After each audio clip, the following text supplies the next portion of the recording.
मंगलम पुंडरीकाक्ष मंगलाय स्तनो हरि। गुरुर्ब्रह्मा गुरुर्विष्णु गुरुर्देवो महेश्वरः। गुरु साक्षात् परं ब्रह्म तस्मै श्री गुरुवे नमः।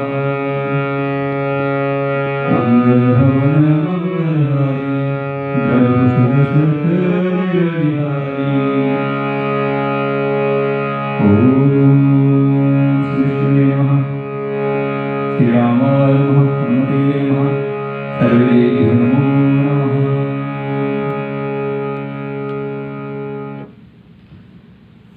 जैसा कि आप सभी जानते हैं कि आज एकादशी का दिव्य महापर्व है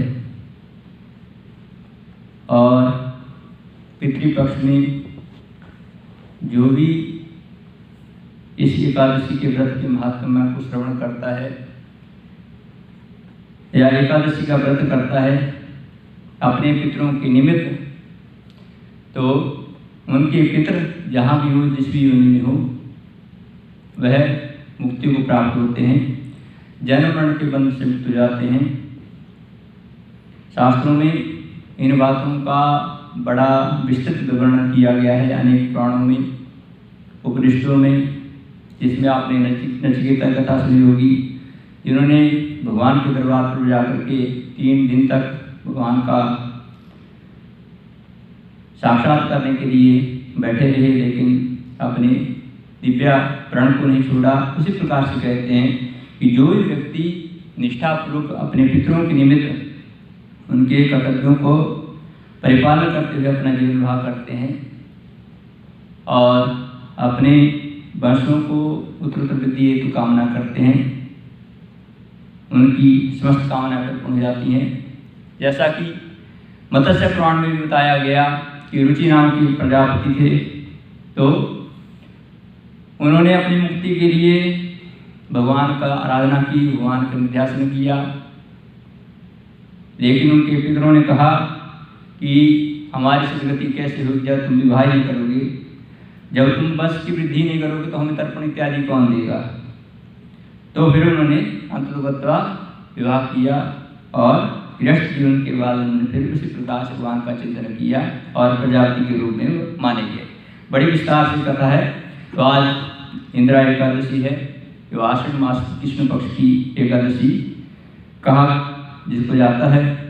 तो कहते हैं इसमें युधिष्ठिर जी ने वहाँ कृष्ण से प्रश्न किया था कि हे भगवान, आप कृपा पूर्वक आश्विन मास की कृष्ण पक्ष की एकादशी की व्रत को कहिए। तो इस एकादशी के व्रत को करने से कौन कौन से फल प्राप्त होते हैं, तो मुझे समझाइए।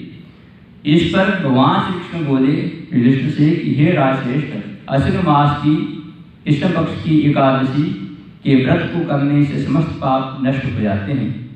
इस व्रत को करने से समस्त पाप गए हुए पितरों को उद्धार हो जाता है, अर्थात जो इस तरह जगत में हमारे पूर्वज चले गए हैं वह उद्धार को प्राप्त हैं, वह जन्म मरण के बंध से मुक्ति को प्राप्त होते हैं। हे राजन, इस एकादशी की कथा सुनने मात्र से वाजपेय यज्ञ के फल की प्राप्ति होती है। अर्थात इन एकादशियों को, कोई भी एकादशी है, उनको करने मात्र से कोई न कोई पुण्य की प्राप्ति होती है। इसलिए यहाँ पर भगवान एक दिव्य पावन कथा को सुना रहे हैं। इसको युधिष्ठिर को कहते हैं कि प्राचीन काल में महिष्मति नाम की नगरी, उसमें इंद्रसेन नाम के एक राजा थे। वह बड़े प्रतापी थे और बड़ी श्रद्धापूर्वक अपने प्रजा का पालन पोषण करते हुए राज्य निर्वहन करते थे। वह पुत्र पौत्र धन धान्य आदि से संपूर्ण थे, उनके पास किसी प्रकार की कमी नहीं थी। राज्य में जितने भी लोग रहते थे बड़े प्रसन्न थे और सदैव शत्रुओं का दमन करने वाले थे। एक दिन जबकि राजा राज्यसभा में बड़े सुखपूर्वक बैठे हुए थे, तब महर्षि नारद आकाश मार्ग से उतरकर उनके राजभवन में आए और मुनि को देखकर राजा बड़े प्रसन्न हुए, अपने आसन से उठे और उनको प्रणाम किया। उनको फिर अर्घ्य इत्यादि दिया, उनको उनके पैरों को धोया, बड़े प्रेम भाव से उनको आसन दिया, आसन बिठाकर पूजा की। और फिर उसके बाद राजा ने पूछा, किसने? महिष्मति नाम जो राजा था उसने महर्षि नारद से पूछा, क्या पूछा कि आज यहाँ पर किस कारण से आना हुआ। तब नारद जी बोले कि हे राजन, आपके राज्य में सब कुशल मंगल है, किसी प्रकार की कमी नहीं है आपके राज्य में। मैं आपकी धर्म प्राणता को देखकर बड़े प्रसन्न हूँ, अत्यंत प्रसन्न हूँ कि आपके राज्य में सभी सुखपूर्वक अपना जीवन निर्वाह करते हैं।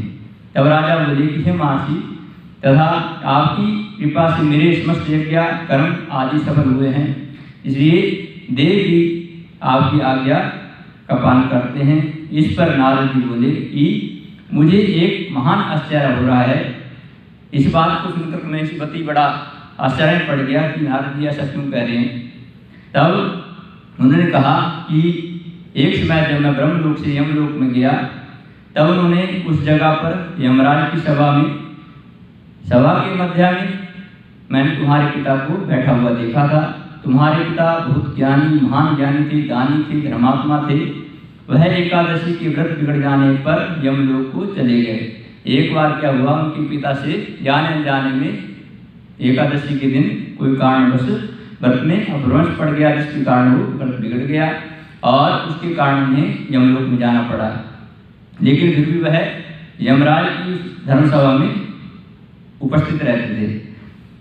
तो क्या हुआ, यमलोक में तो चले गए, तो तुम्हारे पिता ने मुझसे कहा कि यह समाचार मेरे पुत्र को अर्थात महिषमती को दे देना। आप मेरे पुत्र के पास जाएं और मेरे पुत्र का नाम इंद्रसेन है। तो जो महिषमती नाम नगरी में राज्य राज करता है, मुझे किसी पूर्वजन्म के कारण यह जो लोक मिला है, यदि मेरा पुत्र इंद्रसेन आश्विन मास की कृष्ण पक्ष की इंदिरा एकादशी का व्रत करे तो उसका फल मुझे दे दे। मुझे उससे मुक्ति प्राप्त हो जाएगी, इस लोक से मैं छूट जाऊंगा और सर्वलोक में वास करूंगा। तो ऐसा सुनकर जो महिषमती का राजा था वह बड़ा आश्चर्यचकित हुआ। जब राजा ने महर्षि नारद जी से ऐसे पिता के दुख पूर्ण वाक्यों को सुना, तब उसे महान दुख हुआ और इंदिरा एकादशी के व्रत की विधि पूछने लगा। हे नारद, आप मुझे बताइए इस एकादशी के व्रत की विधि क्या है। इस व्रत पर नारद जी बोले कि हे राजन, आश्विन मास की कृष्ण पक्ष की दशमी के दिन प्रातः काल श्रद्धा पूर्वक इसका व्रत इत्यादि करना, स्नान करना, इससे पहले उसके बाद दोपहर को स्नान करना चाहिए। उस समय जल से निकल कर श्रद्धापूर्वक पितरों का श्राद्ध इत्यादि करें और उस दिन एक समय भोजन करें, रात्रि को पृथ्वी पर शयन करें, भूमि पर शयन करें। इसके बाद दूसरे दिन एकादशी के दिन प्रातःकाल धातु इत्यादि करके स्नान आदि करके भक्तिपूर्वक व्रत करें इंदिरा एकादशी का, और कहना चाहिए कि आज मैं निराहार रहूँगा और समस्त भोगों का त्याग करूँगा, इसके पश्चात कल भोजन करूँगा। हे भगवान, आप मेरी रक्षा करने वाले हैं, आप मेरे व्रत को निभाइए।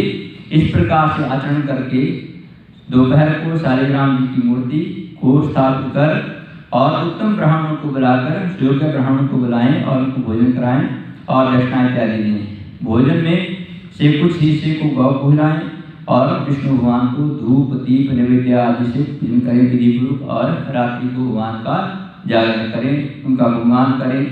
और इसके उपरांत द्वादशी के दिन मौन होकर बंधु बांधवों से भोजन करें। यह इंदिरा एकादशी के व्रत की विधि है। यह सारी विधि नारद जी ने इंद्रसेन नाम के राजा को बतलाई, जो महिषमती नाम नगरी का राजा था। तो हे राजन, यदि तुम आलस्य रहित होकर इस एकादशी के व्रत को करोगे, जो तुम्हारे पिताजी उसको देखकर अत्यंत प्रसन्न होंगे और अंततः स्वर्ग को जाएंगे।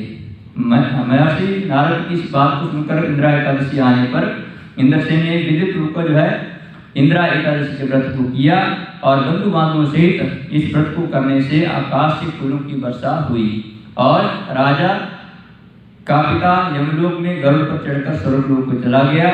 और राजा इंद्रसेन भी इस एकादशी के व्रत के प्रभाव से इस लोक में अनेकों सुखों को भोगकर अंतुगत्वा सर्वलोक को प्राप्त हो गए। भगवान श्री कृष्ण युधिष्ठिर से कहते हैं कि हे धर्मराज, मैंने यह तुम्हारे सामने इंदिरा एकादशी का महत्व वर्णन किया है। इस कथा को पढ़ने व सुनने मात्र से समस्त पाप नष्ट हो जाते हैं और अंत में सर्वलोक की प्राप्ति होती है। अंतुगत्वा जो व्यक्ति है वह स्वर्गलोक में वास करता है। तो कहने का तात्पर्य यही है कि समस्त कथा का कि जीवन में चाहे एक घड़ी आदि में पुण्याद तुलसी संगत साध की कटे कोटि अपराध, यदि एक घड़ी भी हम भगवान का चिंतन करते हैं, इनका कोई व्रत करते हैं, एकादशी का तो विशेष महत्व बताया गया, तो अंतगत्वा वह हमारे और हमारे पूर्वजों के पुण्यों का उद्धार करता है। तो कहीं कहीं तो ऐसी बातें आती हैं कि वह अपनी 7 पीढ़ियों को उतार देता है। जो ऐसा निष्ठावान व्यक्ति होता है, जो भगवान के प्रति अनन्य भक्त, अनेकों ऐसी कथाएं हैं शास्त्र पुराणों में, और व्यक्ति जब उनका निर्वहन करता है अंतगत्वा है अपने पूर्वजों की सदगति हेतु और अपने पुण्यों को उत्तरोत्तर वृद्धि करता है। इस प्रकार से राजा इंद्रसेन ने नारद जी की बात को माना और विश्वास पूर्वक, क्योंकि धर्मात्मा वही है जो धर्म पर आचरण करता है। धारती की धर्म, अर्थात धर्म क्या है? धर्म हमें यही बताता है कि जिस बात को, जो अच्छी बातें हैं उनको हम धारण करें, पॉजिटिव बातों को धारण करें, नेगेटिव बातों को छोड़ें। और जब व्यक्ति अच्छे विचारों को लेकर अपना जीवन निर्वाह करता है तो उसे अच्छे ही लोग मिलते हैं और अच्छा सत्संग मिलता है। इसलिए कहते हैं कि व्यक्ति को सत्संग में जाना चाहिए। क्यों जाना चाहिए? क्योंकि वहाँ व्यक्ति को अच्छी बातें आती है। यदि वो व्यक्ति बुरा काम भी करता है तो बुरा काम करते करते कभी ना कभी वह अच्छा काम करना आरंभ कर देता है। जैसी संगत होती है उसी प्रकार से व्यक्ति का आचार व्यवहार बदलता है। इसलिए इन ग्रंथों में जो कथाएं हैं, जो जब तप व्रत इत्यादि हम करते हैं, वह हम अपनी सात्विकता को लाने के लिए करते हैं, ताकि हमारा जीवन सात्विक हो, अच्छे कर्म करें और अच्छे कर्मों के करने के उपरांत उसी प्रकार से अपना जीवन निर्वाह करें। इस प्रकार से हमारे